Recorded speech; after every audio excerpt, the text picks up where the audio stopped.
50ನೇ ವರ್ಷದ ಹುಟ್ಟುಹಬ್ಬ ನಾನು ಇನ್ನಂತೆ ತಾಯಿ ತಂದೆ ಮಡ್ಲಲ್ಲಿ ಆಚರಿಸ್ಕೋಬೇಕು ಅನ್ನೋ ಆಸೆ ನನಗೆ. ಅವ್ರು ಇನ್ನೂ ಜೀವಂತವಾಗಿದ್ದಾರೆ, ಸೊ ಹಾಗಾಗಿ ಅವ್ರ ನೆನಪುಗಳು ಇಲ್ಲಿರುತ್ತೆ.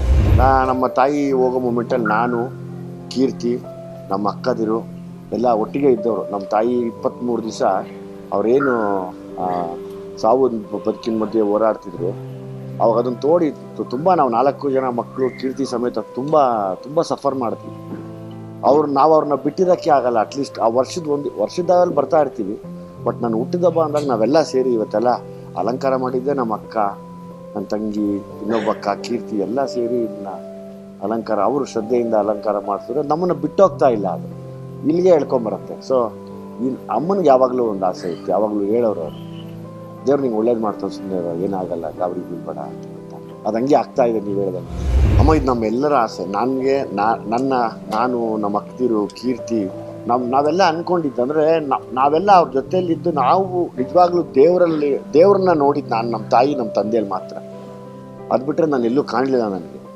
ಸೊ ಹಂಗಾಗಿ ನಾವು ಅಷ್ಟು ಜನ ನೋಡಿದ್ದೀವಿ ಆ ದೇವ್ರನ್ನ.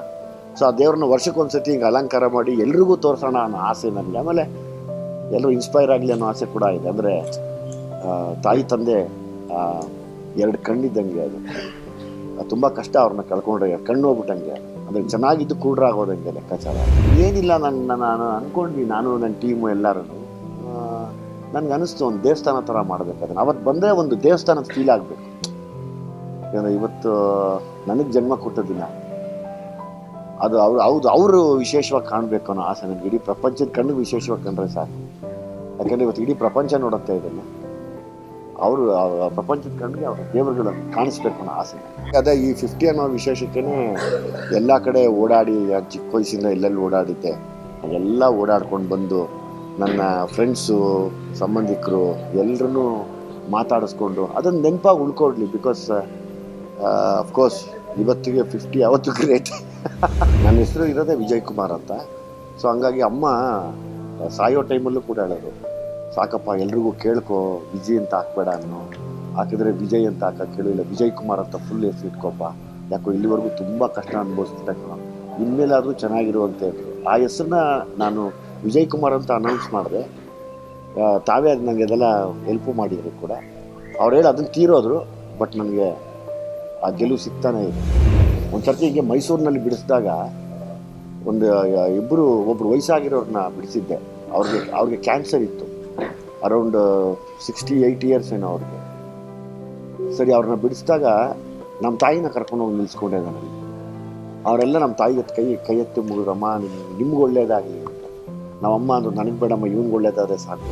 ನಮ್ಮ ಅಪ್ಪ ಅಮ್ಮ ಕಷ್ಟದಲ್ಲಿ ದುಡ್ಡು ತಂದು ಹಾಕಿದ್ರೆ ಇವತ್ತು ನಮ್ಗೆ ಹಂಗೆ ಶಕ್ತಿಯುತವಾಗಿ ಇಟ್ಕೊಂಡು. ನಾನು ಅಭಿಮಾನಿಗಳಿಗೆ ಒಂದೇ ಅವಾಗಲೂ ಕೇಳ್ಕೊತೀನಿ, ದಯವಿಟ್ಟು ಕೊನೆಗಾಲದಲ್ಲಿ ತಾಯಿ ತಂದೆ ಮಕ್ಕಳಾಗ್ತಾರೆ, ಅವ್ರನ್ನ ಮಾತ್ರ ಚೆನ್ನಾಗಿ ನೋಡ್ಕೊಳ್ಳಿ. ಯಾವ ದೋಷನೂ ಬರಲ್ಲ. ನೀವು ಗ್ರಹಚಾರದಲ್ಲಿ ಯಾವ ದೋಷ ಇದ್ರೂ ಬರಲ್ಲ. ತಾಯಿ ತಂದೆ ಚೆನ್ನಾಗಿ ನೋಡ್ಕೊಂಡ್ಬಿಟ್ರೆ ಸಾಕು. ನಾವು ಆ ಪ್ರೀತಿಗೆ ಬೆಲೆ ಕಟ್ಟೋಕ್ಕೆ ಆಗಲ್ಲ, ಯಾವುದೇ ಕಾರಣಕ್ಕೂ ಬೆಲೆ ಕಟ್ಟೋಕ್ಕಾಗಲ್ಲ. ಅವರು ಒಂದು ಬ್ಲೆಸ್ ಮಾಡೋದೇನೆ ನಮ್ಮ ತಾಯಿಗೆ ತುಂಬ ಇಷ್ಟ ಆಯಿತು. ಯಾವ ಅಭಿಮಾನಿಗೂ ಎಲ್ಲೂ ಏನೂ ಆಗರ್ಬೇಕು. ಯಾಕಂದರೆ ನಮಗೆ ಅದಂಗೆ ಹೇಳ್ತಾರೆ, ನಿಜವಾದ ಶಕ್ತಿಗಳೇ ಅವರು, ನಿಜವಾದ ಶಕ್ತಿನೇ ಅವರು. ಅಂದರೆ ನಾನು ಅದಕ್ಕೆ ತಾಯಿಗೆ ಅಭಿಮಾನಿಗೆ ಹೋಲಿಸ್ತೀನಿ, ಅವ್ವ ಅಭಿಮಾನಿ ಅಂತ. ನಿಜವಾದ ಶಕ್ತಿಗಳೇ ಅವರು. ಯಾವ ಅಭಿಮಾನಿಗಳಿಗೂ ಕೆಡಕಾಗದೇ ಇರಲಿ. ಎಲ್ಲ ಅಭಿಮಾನಿಗಳ ಜೊತೆ ನಾನು ಒಂದು ಊಟ ಮಾಡಬೇಕು ಅನ್ನೋ ಆಸೆ. ಯಾಕೆಂದರೆ ಅವ್ರು ನಮ್ಮನ್ನು ಸಾಕಿ ಸಲಗಿದ್ದಾರೆ, ಅವ್ರು ಬೆಳೆಸಿದ್ದಾರೆ, ಅವ್ರು ಕೊಟ್ಟಿರೋದು, ಅವ್ರ ಜೊತೆ ಒಂದು ತುತ್ತು ತಿನ್ನಬೇಕು ಅನ್ನೋ ಆಸೆ. ಆ ಒಂದು ಆಸೆ ಮೇಲೆ ನಮ್ಮ ತಾಯಿಗೆ ಯಾವಾಗಲೂ ಅದೇ ಆಸೆ ಇರೋದು, ಎಲ್ರಿಗೂ ಊಟ ಮಾಡಿಸೋ. ನಮ್ಮ ತಂದೆನೂ ಅದೇ ಇರೋದು. ನಾವೆಲ್ಲ ಸೇರಿ ಒಟ್ಟಿಗೆ ಇನ್ನೊಂದಷ್ಟು ಇದನ್ನು ಪ್ರೆಸ್ ಮೀಟ್ ಅನ್ನೋಕ್ಕಿಂತ ಹೆಚ್ಚಾಗಿ ಒಂದು ಸ್ನೇಹ ಕೂಟ ಅಂತ ಹೇಳಿ ನಾನು ಕರೀಲಿಕ್ಕೆ ಇಷ್ಟಪಡ್ತೀನಿ. ಭೀಮಾ ಟೀಸರ್ ತುಂಬ ಥ್ಯಾಂಕ್ಸ್, ತುಂಬ ಒಳ್ಳೆ ರೆಸ್ಪಾನ್ಸ್ ಇದೆ. ನಾನು ಇವತ್ತು ಒಂದೇ ಕೇಳ್ಕೊಳಕ್ಕೆ ಇಷ್ಟಪಡ್ತೀನಿ, ಆದಷ್ಟು ಜಲ್ದಿ ತೆರೆ ಮೇಲೆ ಬರ್ತೀವಿ, ಅದ್ರದ್ದು ಡೇಟ್ ಅನೌನ್ಸ್ ಮಾಡ್ತೀವಿ ಅತಿ ಶೀಘ್ರದಲ್ಲಿ. ಇಡೀ ಭೀಮಾ ಸಿನಿಮಾ ಇವತ್ತಿನ ಯೂತ್ಸ್ಗೋಸ್ಕರ ಮಾಡಿದ್ದೀನಿ. ಆ ಸಿನಿಮಾನ ನಾವೇನೇನೋ ಕಳ್ಕೊಂಡ್ವಿ, ನೀವೆಲ್ಲ ಏನು ಕಳ್ಕೊಬೇಡಿ ದಯವಿಟ್ಟು ಅನ್ನೋ ಒಂದು ಆಸೆ ಜೀವನದಲ್ಲಿ. ಅದನ್ನು ಮನಸ್ಸಲ್ಲಿ ಇಟ್ಕೊಂಡು ಇನ್ನೊಂದು ಪ್ರಯತ್ನ ಪಟ್ಟಿದ್ದೀನಿ. ಆ ಪ್ರಯತ್ನಕ್ಕೆ ಎಲ್ಲರ ಆಶೀರ್ವಾದ ಬೇಕು.